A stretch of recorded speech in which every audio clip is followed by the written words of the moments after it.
मुफ्ती साहब मुझ पर इल्ज़ाम लगा देते हैं और ये कहते हैं कि वो गलत बयानी करते हैं और किसी तरह का निधि उनको नहीं मिला है। डॉक्यूमेंट्री सबूत है।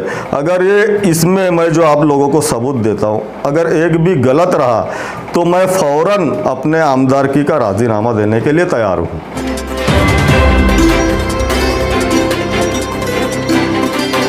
आप देख रहे हैं भारतीय मीडिया न्यूज़ चैनल। मैं हूं मुस्तकीम शाह और आप देख रहे हैं भारतीय मीडिया न्यूज़ चैनल। आइए नज़र डालते हैं आज की कुछ खास खबरों पर। में ये जो है हमारे मुफ्ती साहब की लाइल्मी इसको कहा जाएगा, दोस्ताना ताल्लुकात की वजह से हर वक्त मेरा मालेगांव आना जाना होता है। वहाँ पर भी कई मरतबा ऐसे प्रेस कॉन्फ्रेंस हुई, आप जैसे सहाफ़ी हजरात वहाँ पर आए और उन्होंने मेरे कामकाज के मुताल्लिक पूछा। मैंने जो मैंने काम किए उसकी मालूमात दी। उसके बाद में कुछ लोगों ने ये भी कहा कि आप इतना काम कर रहे हो और मुफ्ती इस्माइल साहब जो है मालेगांव के एमएलए, ये कुछ भी काम नहीं कर रहे हैं। तो उस वक्त भी मैंने उनके ख़िलाफ़ कुछ भी नहीं बोला और उनकी बातों को संवारना चाहा। उसके बाद ऐसा हुआ कि एक मर्तबा जो सिविल हॉस्पिटल में मुफ्ती साहब वहाँ गए और कुछ वहाँ गाली गलौज की ऐसी बातें आ रही थी। उस वक्त भी कुछ लोगों ने मुझसे ये कहा कि मुफ्ती साहब एक आलिम होने के बावजूद गाली देते हैं। उस वक्त भी मैंने ये कहा कि मुफ्ती साहब ने गाली नहीं दी थी। उसके बाद फिर एक ऐसा हुआ कि एक आप जैसा कोई सहाफ़ी है, उसने फ़ोन किया। उसके बाद मुफ्ती साहब ने उनको फ़ोन करके गाली गलौज की। उस वक्त भी मैंने ये कहा कि मुफ्ती साहब एक दीनदार इंसान है, एक आलिम दीन है, वो सब गाली वगैरह नहीं दे सकते। हर वक्त मैंने उनको संभालना चाहा। उसके बाद मैंने जो हमारे डॉक्टर खालिद परवेज़ साहब है, उनको ये कहा कि भाई मुफ्ती साहब ये जो काम नहीं कर रहे हैं, जिसकी वजह से हमारी पार्टी बदनाम हो रही है और लोग डायरेक्ट असदुद्दीन अवैसी साहब की तरफ निशाना साधते हैं। उनका ये कहना है कि बैरिस्टर असदुद्दीन साहब जिस वक्त प्रचार के लिए आए थे इलेक्शन के वक्त, उस वक्त भी मालेगांव की आवाम ने उनसे ये कहा था कि मुफ्ती साहब ने पिछले 5 सालों में 5 वर्षों में एमएलए रहते हुए शहर के विकास के लिए कुछ भी काम नहीं किया।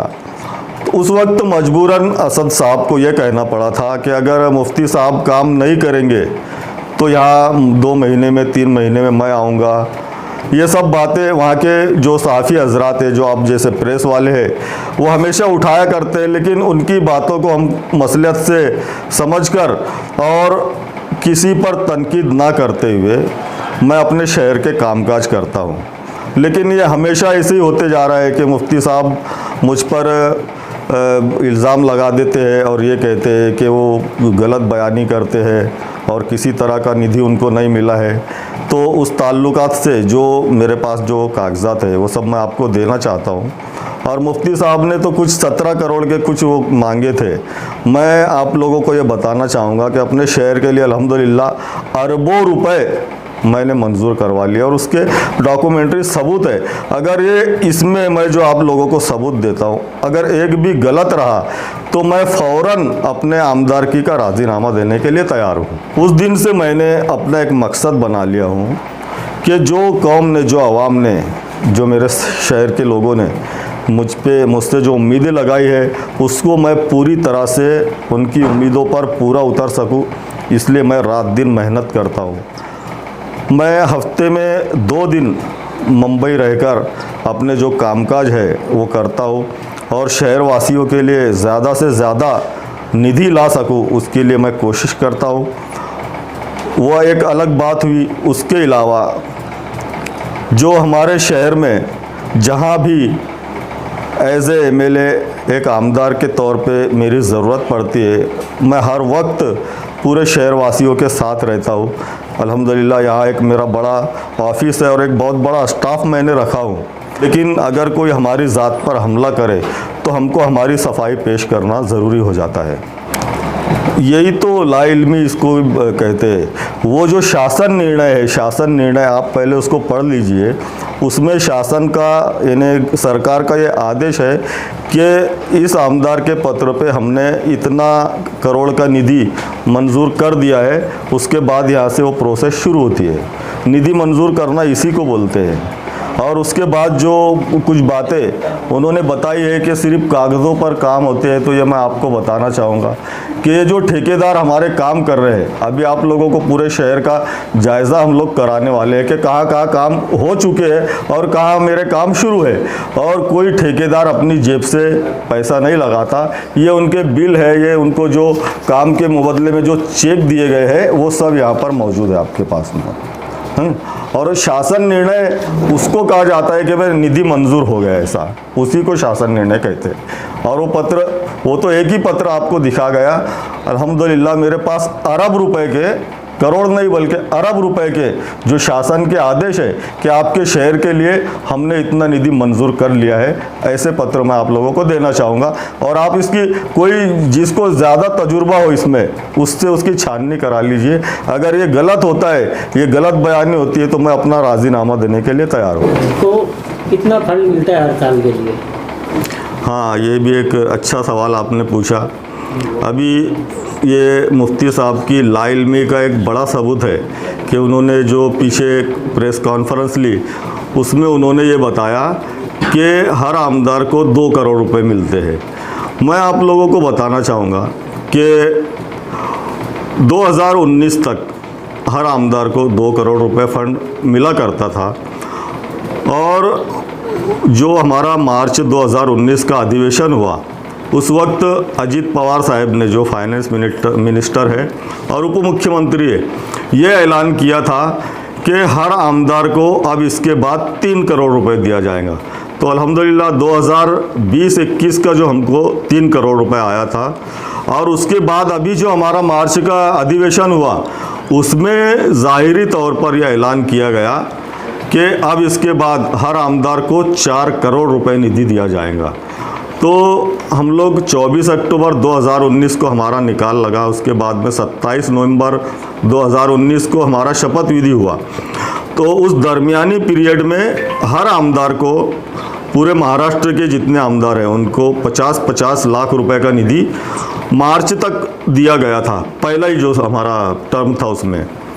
तो वो 50 लाख रुपए के निधि के हमने 74 लाख रुपए के काम हमने यहाँ पर कर लिए। लेकिन अफसोस के साथ ये कहना पड़ रहा है कि मुफ्ती साहब को जो 50 लाख रुपए जो मिले थे, वो उनकी नाअहली और लाइल्मी की वजह से वो 50 लाख रुपए वापस गए। उसके बाद जो 2020 और 21 का 3 करोड़ रुपए का निधि आया था, तो हमने उसमें 3 करोड़ 62 लाख रुपए के काम कर चुके हैं। और उसके वर्क ऑर्डर्स, और जहाँ पर आप लोगों को काम, अभी पूरे शहर का हम मुआयना कराएंगे कि हमने कहाँ कहाँ काम किए। 3 करोड़ 64 लाख रुपए के काम हम कर चुके हैं। लेकिन बहुत अफसोस के साथ ये कहना पड़ रहा है कि मुफ्ती साहब का जो 3 करोड़ रुपए का निधि है, वो भी कोलैप्स हो गया। अधिवेशन के वक्त में उनका लड़का मुझे वहाँ मिला था अधिवेशन में, और मार्च के अधिवेशन में उसको मैंने ये भी कहा था कि तुम जल्द से जल्द जो प्रशासकीय मंजूरी ले लो, वरना तुम्हारा निधि जो है वो वापस चला जाएगा। उन्होंने उस बात पर ध्यान नहीं दिया और वो निधि वापस चला गया। आपके ऑफिस के ऊपर कितना टाइम देते हैं लोग से मुलाकात करने के लिए, शहर के लोगों से बात करने? मैं रोज़ाना सुबह 10 बजे अपने ऑफिस पे आ जाता हूँ, और यहाँ पर हम लोग 2 बजे तक रुकते हैं, जो भी लोगों के मसाइल हैं उनको हल करने के लिए। और मैं सिर्फ 2 दिन मंगल और बुध मंत्रालय रहता हूँ और वहाँ पर कामकाज करता हूँ। उसके बाद कंटिन्यूली पूरा हफ्ता, यहाँ तक कि हम लोग इतवार के दिन भी छुट्टी नहीं लेते, जुमा के दिन भी हम लोग छुट्टी नहीं करते। शाम को मैं 5 बजे से लेकर रात को 9 बजे तक यहाँ बैठता हूँ ऑफिस पे, और उसके बाद हम लोग पूरे शहर का मोटरसाइकिल पर, मैं मेरे कुछ साथियों को लेकर पूरे शहर का दौरा करता हूँ, जिससे हमको लोगों की क्या ज़रूरियात है और उनको क्या तकालीफ है उस बातों का इल्म हो जाता है, और उस तर्ज पर हम लोग काम करना शुरू करते हैं। ऑफिस पर कितने लोग काम करते हैं और मुंबई के अंदर भी कितने लोग हैं? मेरा मुंबई का 4 लोगों का स्टाफ है, 4 लोग वहाँ मेरे काम करते हैं। और यहाँ जो ऑफिस पर है तकरीबन 13 लोग काम करते हैं। और 13 लोगों की और वो 4 लोगों की पूरी तनख्वाह हम लोग हमारे जेब से देते हैं उनको।